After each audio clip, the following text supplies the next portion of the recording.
Do you see it? It looks good. People are still coming in, so. Yep. Someone's managing that, I assume. Well, people are going to still keep coming in, but we're going to go ahead and get started. We try to start it like 3 minutes after. So I just want to say welcome to everybody who's here. We haven't done a virtual town hall in a while, so I want to say thanks for joining us this way. What I've heard from people is that they loved getting together and having the in-person town halls, but they also like the virtual. So I think we're going to try to switch it up. We'll do some in person, some virtual.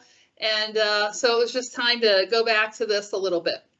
Oh, so the lights at City Hall go off at 7 o'clock, and we just got a warning.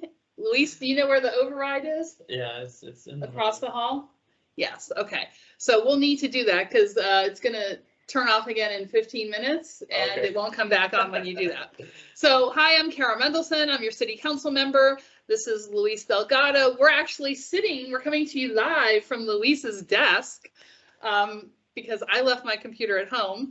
And so he's got the camera and everything set up. I don't know if you know, he's a techie. So really appreciate him being here and sharing his desk with me. Thank you.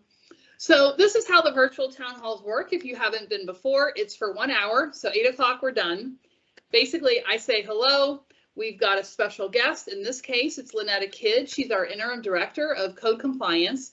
She's got 5 minutes to tell us about what she does, what the department does. And then I'm going to give you a very short update from City Hall, 5 minutes or less.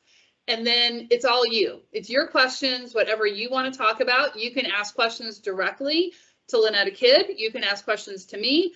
You can offer suggestions, tell us about problems, whatever you want. It's really helpful if you type your questions in the chat and we'll go through them. But if you really want to speak it, just raise your hand and we'll call on you that way. So that's just sort of how it works. And so with that, I want to say thank you for Lynetta to being here. She is, as I said, the interim code compliance director. She's not new to code compliance, but she's new to this role, and I'm excited to see her first presentation with me.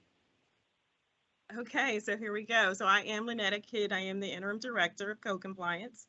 Thank you, Councilmember Mendelson, for giving us an opportunity to talk about code and what we do.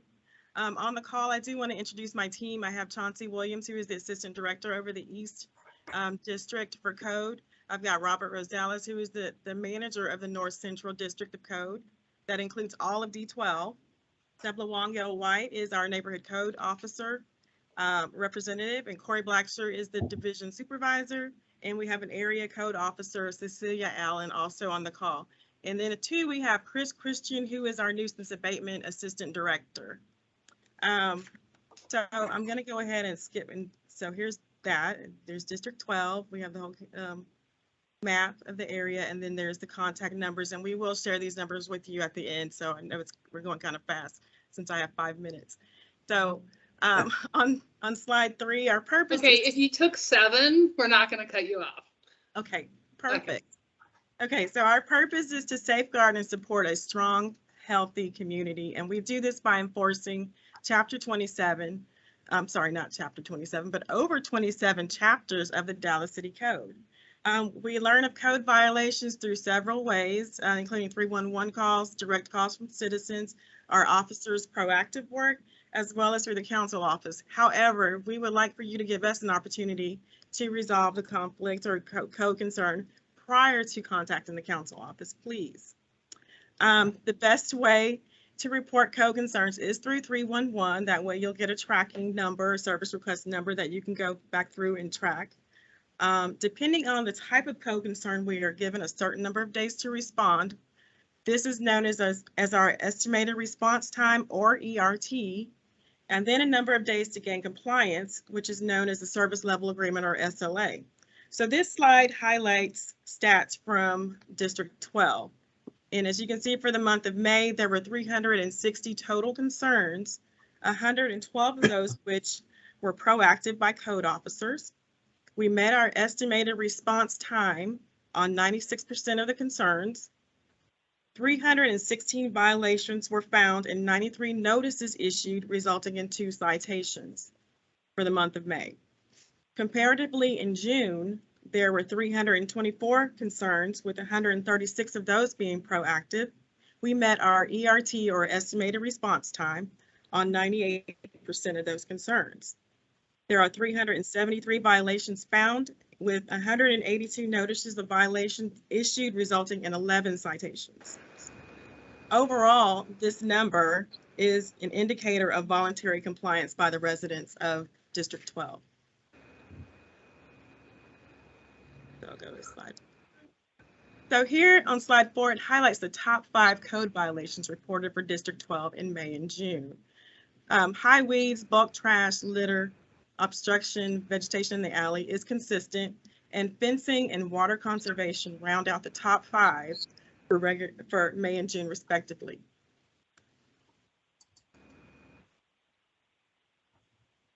On slide 5, if we aren't able to gain compliance through education and partnerships, which I'll speak on later, we would then escalate our enforcement efforts through notices of violations, citations, and even referrals to our nuisance abatement team.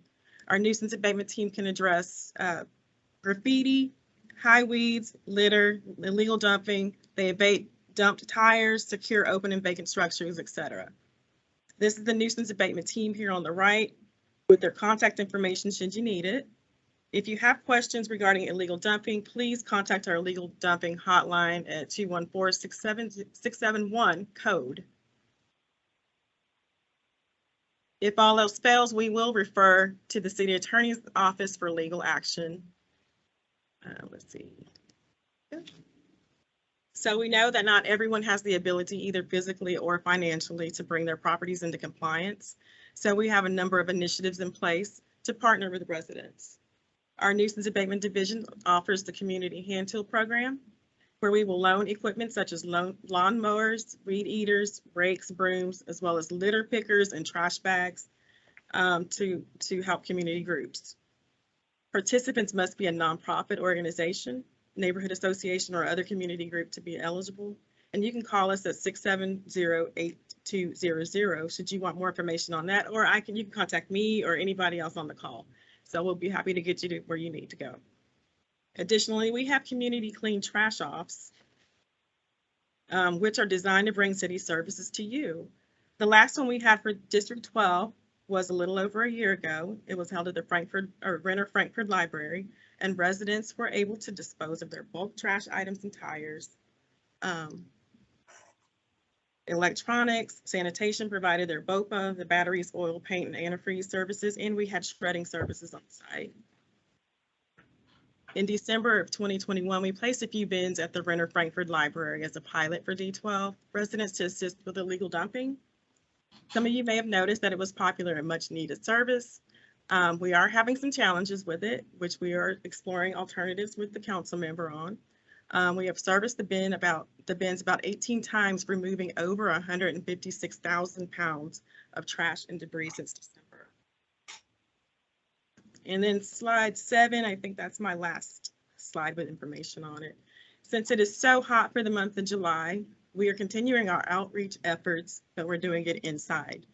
So one of the initiatives we are proposing for D12 is hosting a Citizens Code Academy in your district. We also want to partner with Dallas Public Libraries to hold code in the community events, and we do have one scheduled for Renner Frankford Library for July 1st, which is Friday, so it's right upon us.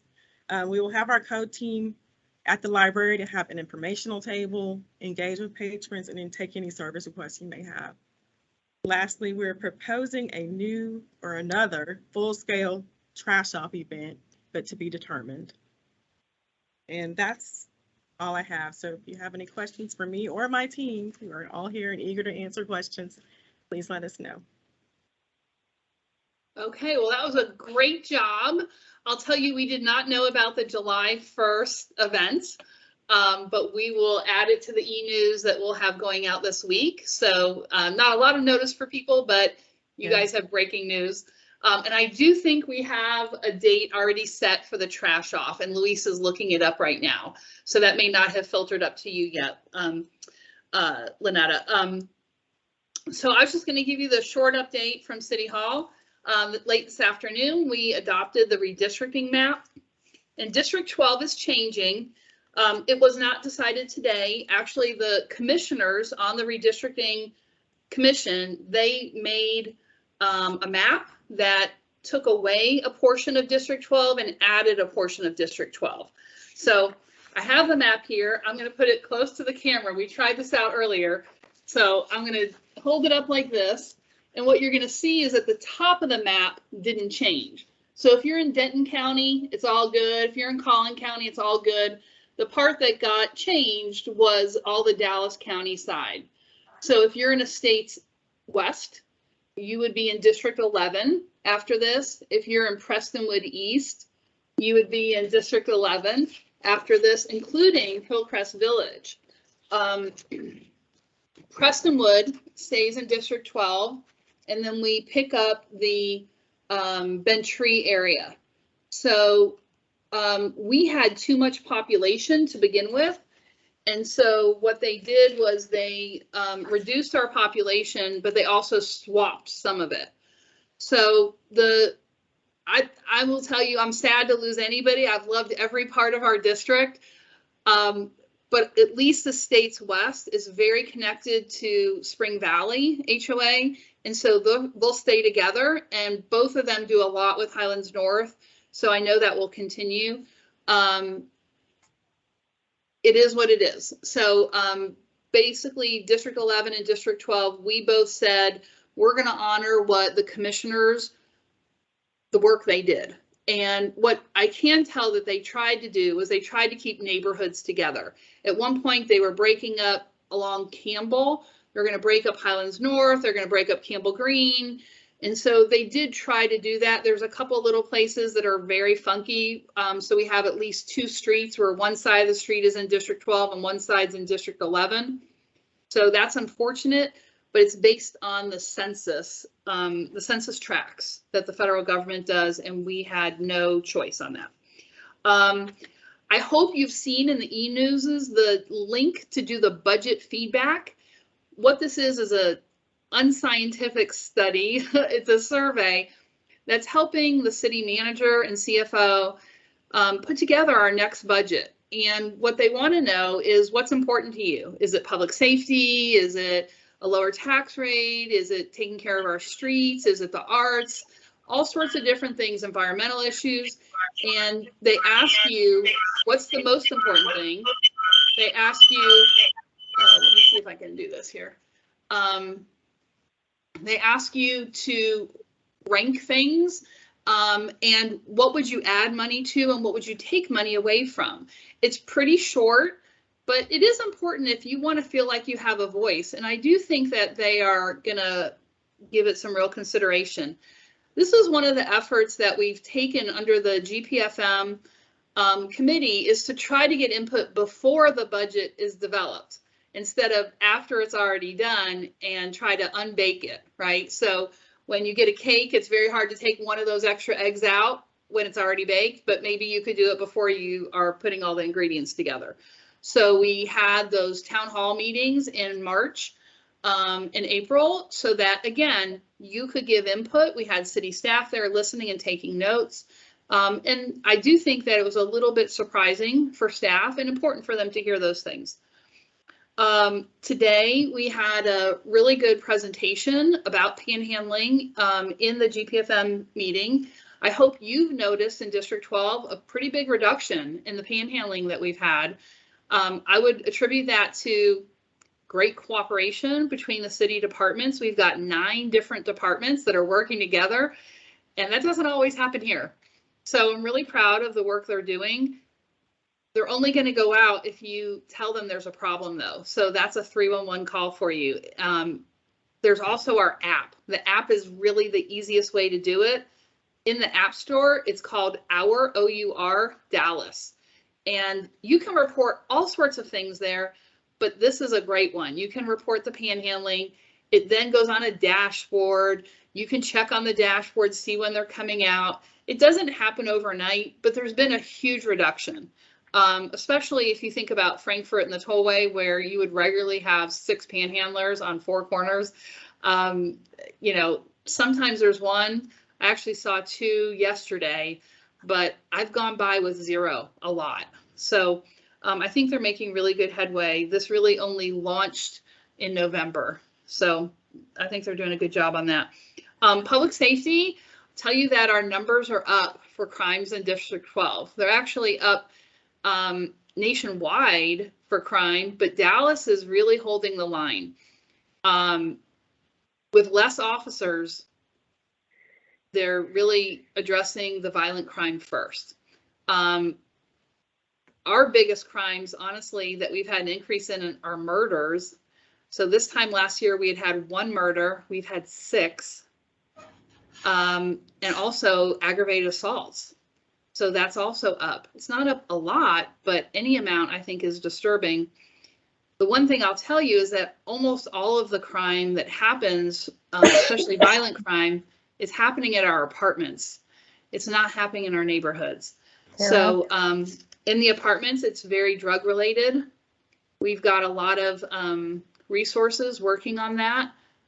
Crime response teams, there's undercover officers involved. They're definitely paying attention. Chief Garcia's plan to address violent crime across the whole city involves identifying specific grids. And I think there's 10,000 grids across the 385 square miles of Dallas. We've had 1 grid in District 12, and it's over by the McCallum Apartments. The good and the bad news is that we're going to have 3 grids. So this is not an area where I want to brag that we're getting more. This is a place where you'd like to have less because it means you haven't had crime. On the other side, I'm glad that it's being addressed. And what that means is there'll be extra patrol. They have very specific protocols when they have one of these grids. And what we've seen in the response to this very data-driven violent crime grid process is that the crime goes down all the time. I mean, all the time. So, you know, I just want to tell you that's happening. I know I hate looking at the statistics and seeing that it's gone up, but then I look at the map and I see where it is, and it is just so highly concentrated in the apartments. So this Thursday, I'm doing a meeting with Carrollton Police Department, Dallas Police Department, the Carrollton Mayor, and we're talking specifically about Denton County, where a lot of the crime has been.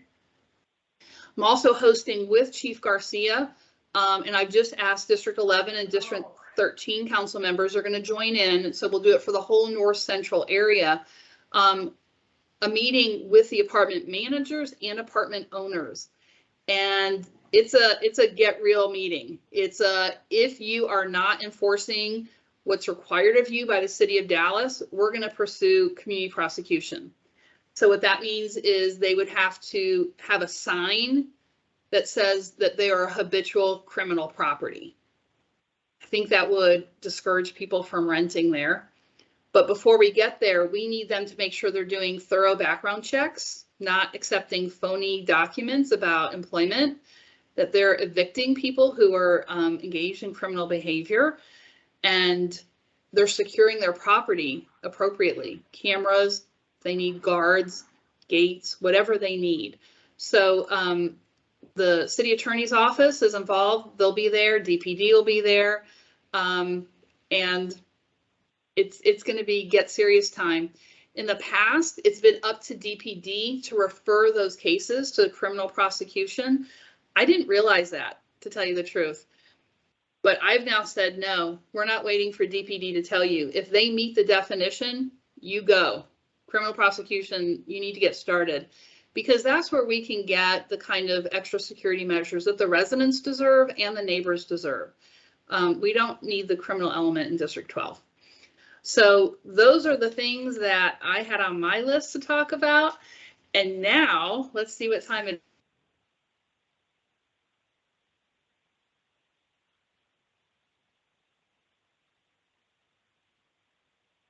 Councilmember, you froze. If you can hear me.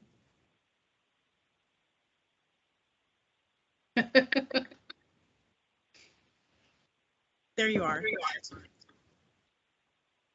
Yeah, that was awkward, right? So you're meeting and I'm logging off. No. Okay, well, let's see if you have anything in the chat or if people want to raise their hands. Let's see what we got. Okay, so There's no questions in the chat, so I'm assuming you want to raise your hand. And I'm looking to see if I see anybody. There we go, Sally and Dwayne, you're up.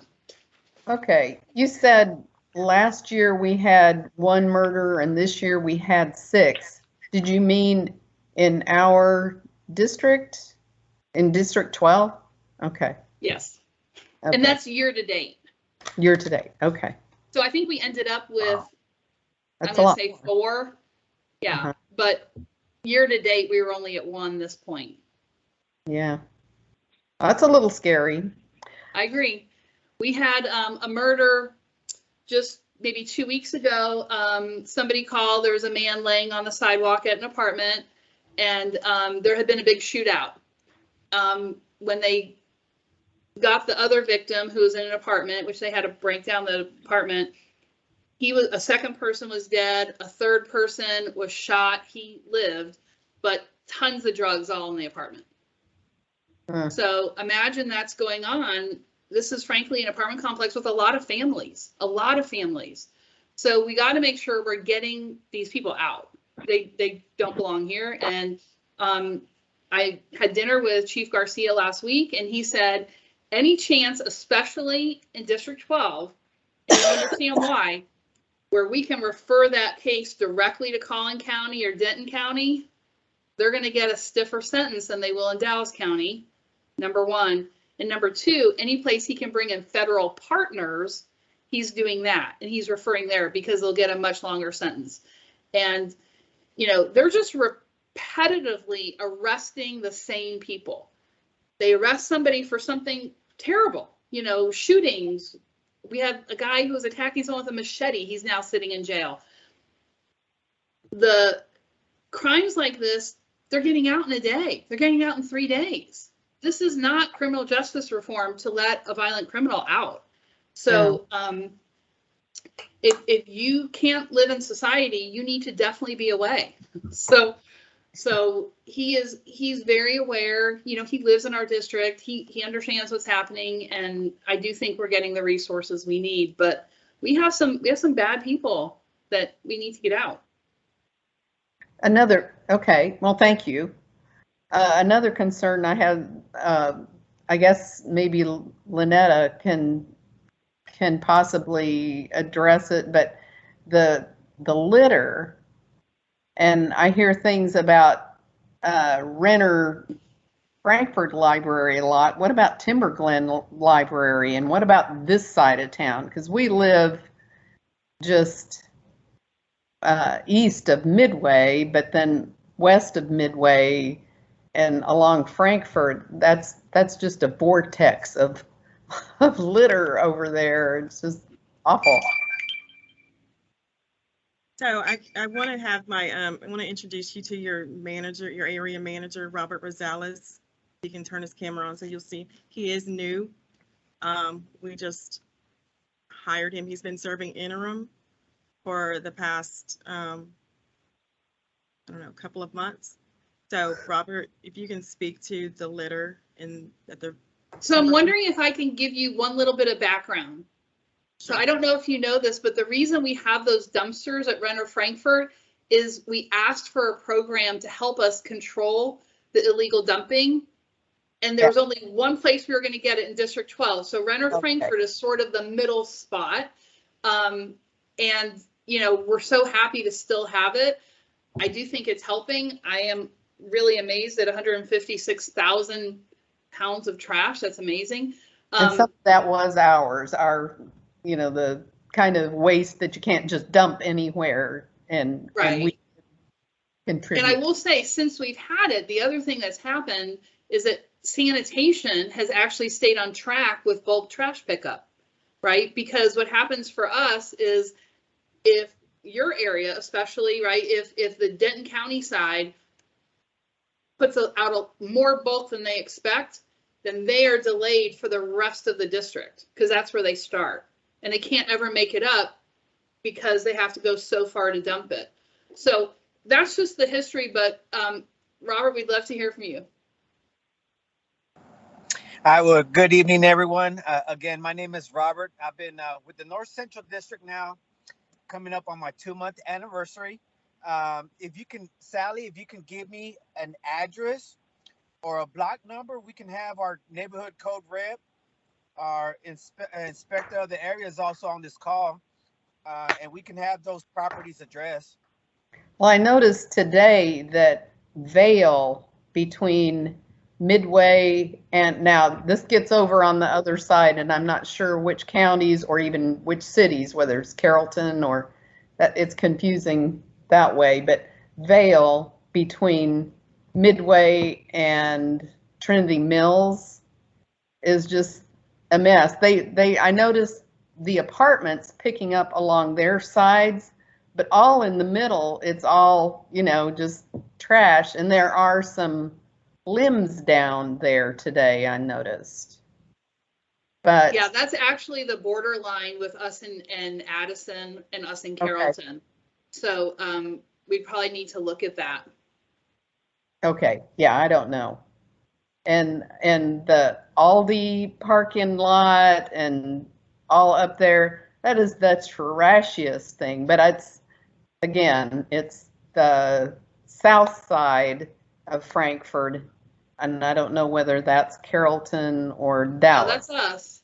That's us. Okay. Well, so, just messy place. Trinity Mills. Robert, for what you would advise them to do then is if there's trash in a commercial parking lot, they would call 311 to report it. Is that right? Yes, ma'am. That is correct. And what I'm doing is I'm taking notes.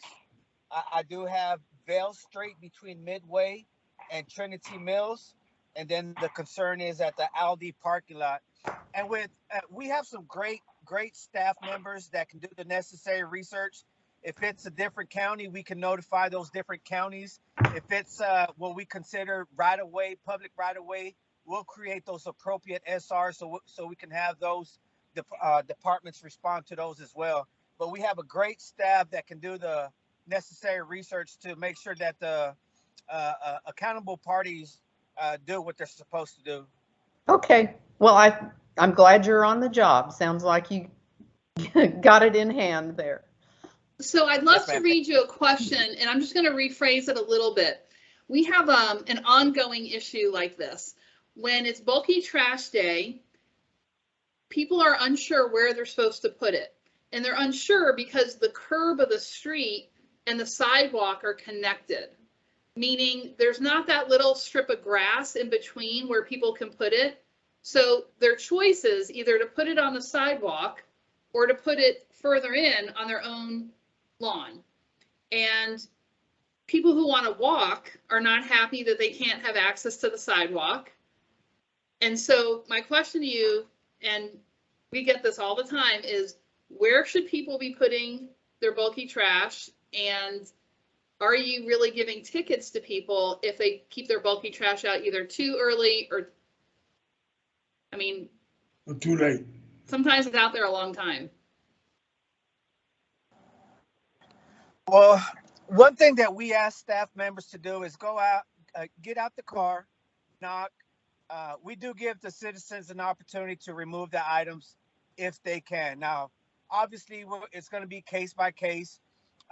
If it's on the sidewalk, by the ordinance, that should be an automatic citation. But like you just said, Councilwoman, is a lot of these properties don't have a place to put those items. So we are going to show a little grace. And again, we do attempt to make contact with those property owners. Another thing, and I'm boasting about my staff in the 8 weeks that I've been with North Central, is they've been really great with networking with the sanitation department, saying, hey, can you look into this? Can we speed up the pickup over here in this neighborhood? And that's one thing that I've seen in this district. But if there's specific concerns, I think you all have my contact information on the slide. Call me directly. Our neighborhood code rep is also on this call. She's a great tool. I think you all have her contact information as well. If not, it's also going to be on the presentation that we can provide as well. Well, I'm going to send it out in the next e-news so everyone will have it in a real easy format. And thank you for that. That was great. There's a question about a house where there's a bunch of cars parked out front and they don't think they ever move. Can you tell us if that's a code violation and how you would want someone to handle it?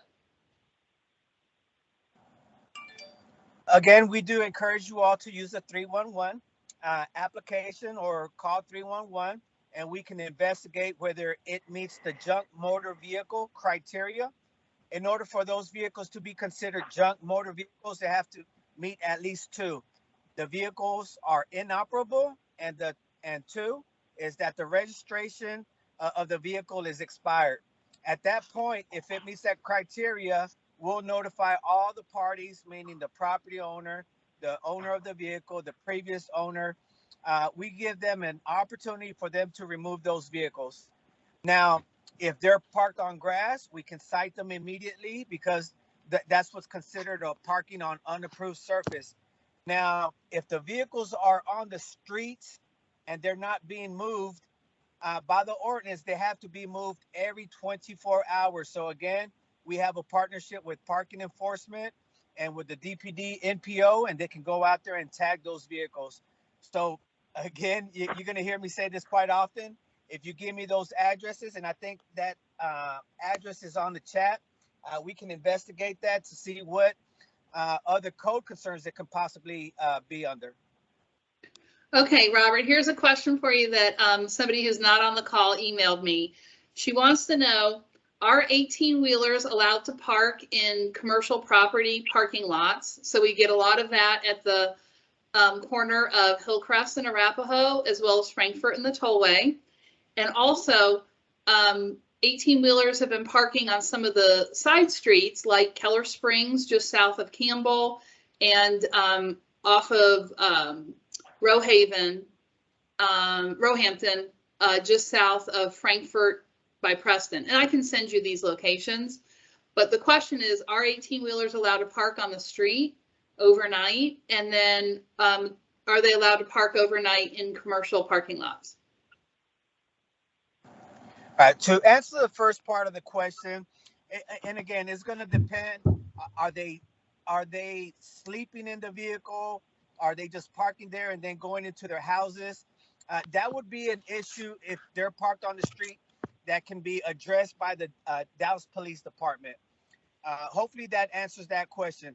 There is an ordinance that restricts them from parking in a residential neighborhood.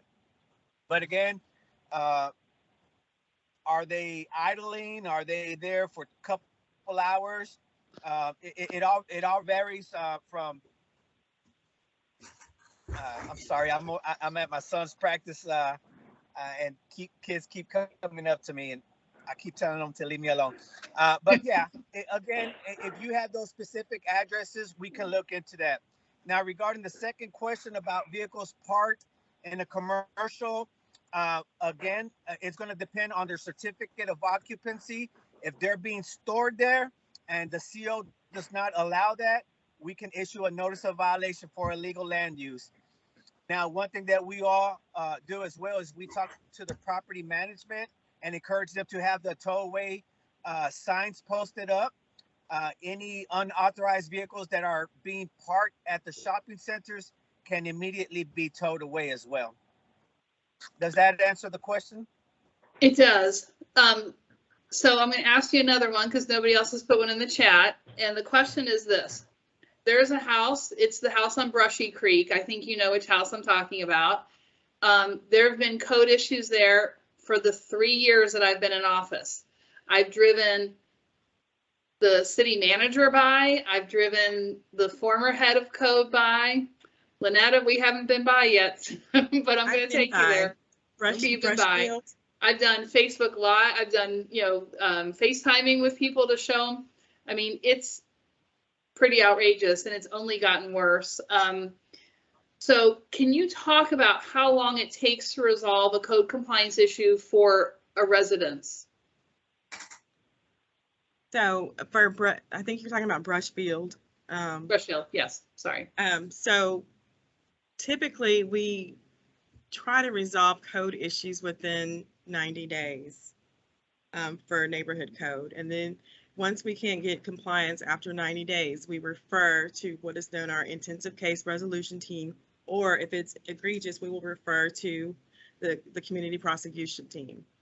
So in the case of Brushfield, we have been working with them. It's in our intensive case resolution team right now.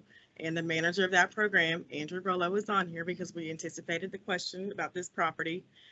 We have got the latest news. They submitted their engineering report or plan to building inspection by our deadline, which was June 15th. We have learned today that those plans were approved and they're in the process of getting their building inspection permit, which will take 24 hours according to building inspection. We have already reached out to that contractor to get an update as to when they can finish this work. They said that they can begin immediately and finish the work within 2 weeks. We're hopeful. If we've gone this long, I know you're skeptical, so are we, but you know, we're going by what they say. They have done everything we've asked them to do. It's just been a long process to get them here. And we're hopeful that we can get it complete. And I don't, Andrew, if you want to add anything or not, but so there he is. This is Andrew Rollo, who is South Central District Manager as well as the Intensive Case Resolution Manager for Code. Yeah, you know, I know it's been frustrating and everybody's been wanting to see this property cleaned up. We got good news today that the permit was approved. And they're just waiting for them to send out the permit to the contractor. But I've been in contact with the contractor property owner. They wanted to start this project. Unfortunately, there was some holdups with you know, the permitting process, and it was really a review that needed to happen with our engineering division and development services. And there were some other factors that, you know, and challenges that kind of prevented that and held it up.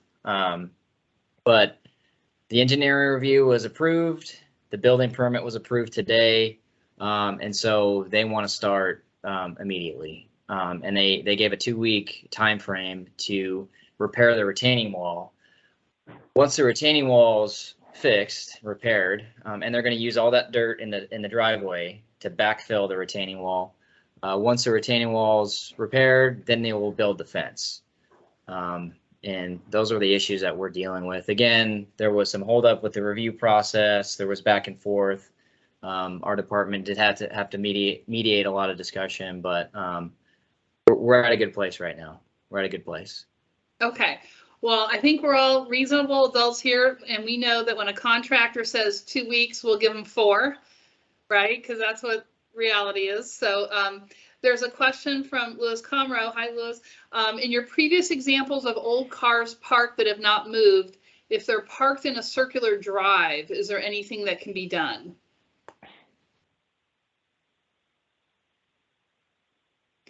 So next to him, there's a circle drive, maybe not next, but on his street, there's a circle drive. I think there's like 4 or 5 cars in that circle drive, and they don't ever move. And they're in various states of repair. And I think the question is there anything to be done about that? Yeah, if you can give me the address, I can have I have a contact there at Parking Enforcement, so they can go out there and tag those vehicles. They do. If they're on the street, they have to be moved every 24 hours. This is a circle drive in front of someone's house. It's their own driveway. You see what I'm saying? So we can address that on the code side. So just send an officer out to investigate that and make sure they're operable primarily. Oh, Tarek, you've got your hand up. Yeah, can you bring us up to date on the city manager situation? Oh, I knew someone was going to ask. Well, so the story is that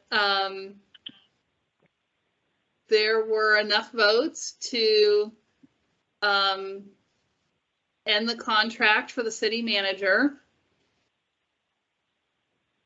Some council members wanted to follow the original process, which was to have a performance review That would have been last week.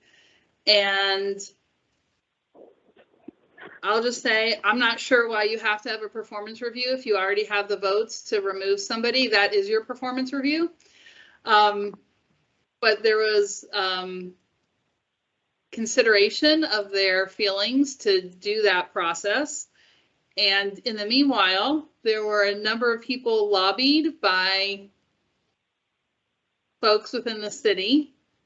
And I think that there were some people, I would not be one of them, who got sort of wobbly on their vote because they weren't really sure what they would do. I think there was consideration that maybe we would just hold off on the whole thing until August. City manager and the mayor came to some kind of a truce with an outline of priorities from the mayor.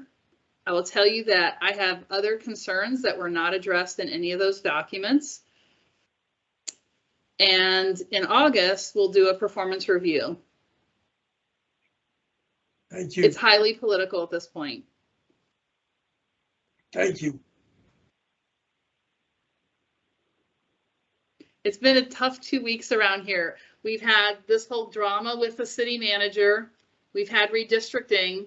And then there's a whole other insider drama thing that happened with the mayor pro tem and the deputy mayor pro tem. And it's probably the most juvenile thing you could hear about adults squabbling over. I'm embarrassed to tell you anything about it. I stayed 100 feet away from it, but it was really pretty outrageous and it consumed a lot of oxygen in the room. And so you had 3 highly political things all happening at the same time. And at my house, I've described it to my family as it's Survivor meets the Hunger Games. And so while you run for city council and you serve because you want to help your community, you want to help your own area, you want to help the whole city, things like this, all 3 of those things, highly distracting to the actual purpose that was intended. And I'll just tell you, I'm 55 years old. And while Luis is a very mature young man, I'm just going to say there's a reason why in Dallas we used to elect retired people. And it's because they had a wealth of experience under their belt and a maturity. And I'll just say that we need some of that. And it's been a really, really challenging 2 weeks. Has the pro tem situation been resolved? Yes, the mayor pro tem is Carolyn King Arnold and the deputy mayor pro tem is Omar Narvaez. And I think everyone on council has consumed a lot more alcohol in the last 2 weeks than usual. So there's the politics behind the real work. And I will say that today, as we did affirm the map, there was a lot less politics, but not no politics. And, you know, I don't know if they'll cover it on the news or not, but there were some hard feelings even still. But it did pass almost, I think the final map passed unanimously. A couple of amendments before, not 100% unanimously, but it's all fine. And, you know, we're about to have our council break, so we don't have council meetings in July. It doesn't mean that no work gets done by council, but it does mean that we need to have a break. My first year on council, I didn't take that July break. I was new. I felt like I had a lot to learn and read and meet with people and go out and see. And so I worked every single day of that July. The second year, I intended to take the break because I felt like I needed it, but we had COVID and it was new COVID. And I was on the COVID ad hoc and I was doing a lot of work with the social services and helping support people who were suddenly without income as we were unsure of where things were headed. So I worked all last July. This July, I will be harder to reach. And I will say for my own mental health, especially after the last 2 weeks, I am definitely taking some time off. Luis will be here and Madison will be here. And if the Cotton Belt train starts running, I'll be here. But I am definitely going to take some time off as well in July. And then we'll be back at it 100% in August. Good for you. Thank you. Okay, who's got another question that's not as hard as Tarek's? Let's see, meeting still scheduled for 6:30 and where? Yes, the meeting is at Long Middle School, which is a Carrollton Farmers Branch Middle School. It's at 7 o'clock and it's the cafetorium. So that side door will be open. You'll know all sorts of DPD and Carrollton PD will be there. We've asked Carrollton Farmers Branch ISD to also be there to talk about school safety. I've got statistics that are instead of the whole district 12, it'll only be for the Denton County part. And Denton County starts at Midway and goes west. So everything west of that. And so you'll see very specifically that. And then I've also asked our Major Harris to outline all of our, what I'm going to call critical incidents. So for sure murders, but also we have the Machete Man guy that I was telling you about. I hope he's going to put Machete Man in there. So anytime we have a critical incident, I'll just tell you that I do get notified. You know, it's always the bad thing in the morning to look and see, oh no, what's happened overnight. And then I get follow up on what's happened. So, yeah, that's still happening. So I look forward to seeing you guys there. The question is, losing Hillcrest Village, is the gym still going in the old Albertsons? Yes. It's LA Fitness and they've done some utility work. I think they're already starting to do a little bit more work, but what they told me is that once they come, and we'll know when their whole team comes, that they're like a 30-day turnaround. So they just do all hands on deck. I have heard they've had some supply chain issues with getting some of the machines they need. But I've asked them to come as soon as possible. And they had said fall of this year. And so I'm like, oh, like September? And they're like, oh, like November. And I'm like, oh, like October? You know, so they know that we want them as soon as possible. But that's still happening. Let's see what else. Okay, I think that's all the ones that are in the chat. How are we doing on time? Ooh, we got 9 more minutes. Sally and Tarek, you guys asked your question, or do you have another? No. You got a hand up. I have a question. Oh, go ahead. People put their bulky trash out whenever they feel like putting it out. If it takes, if they put it out, well, first of all, our area gets picked up the week of the first Monday. People seem to think it's the first of the month, so they put it out the week before that. So a lot of the bulky trash is out there 2 or 3 weeks. If I call code or 311 and it takes them 10 days to get out here, then you're talking a week or so early.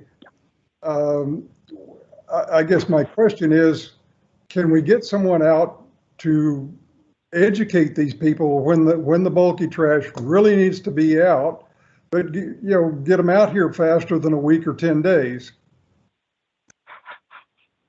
So I'm just going to say, please invite me to your HOA meeting.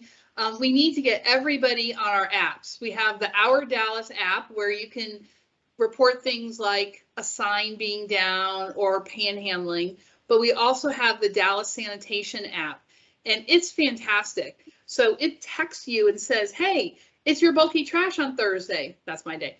And so it'll text me on Wednesday saying, put your bulky trash out. Every single week it tells me, hey, trash day is tomorrow. Don't forget to put your cans out.